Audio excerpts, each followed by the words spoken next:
really interesting in that change to transformational from transactional. So if we're in that strategic shift, what are some of the skills that are different for HR to be that important strategic function? Yeah, great question. I think if I focus on, again, transactional, transformational, even in the transactional piece, which is really around HR being seen as working in the business, the policing type work with providing that solid rock foundation of policies and procedures.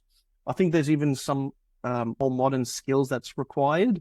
If you think about the evolution of AI, chat GPT, it's now great, right? I even see it in my team, HR using that with helping to write policies, procedures, and so forth. So I think there's definitely a evolution of skill, even in the transactional piece for HR to be more comfortable with technology.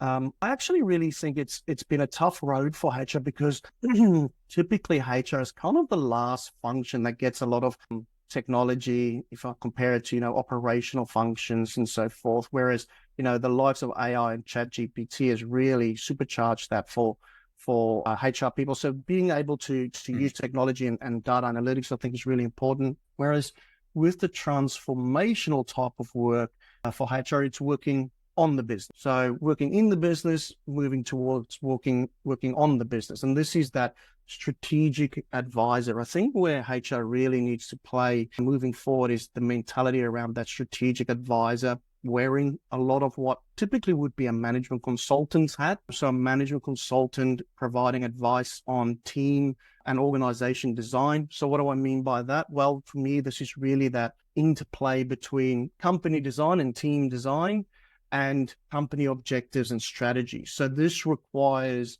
HR people to have a lot more experience and knowledge and skills around systems thinking approaches. So combining design of the organization with objectives, much more understanding of business models and approaches, things like, the balanced scorecard, orders, five forces, root cause analysis, Six Sigma kind of stuff, as well as data and statistics that I was talking about earlier, but also understanding finances more. I often see HR teams putting goals, putting plans, putting objectives in place, somewhat in isolation or don't feed back up to the business objectives. And I think that is where the new HR really is pushing towards, is bringing that better alignment.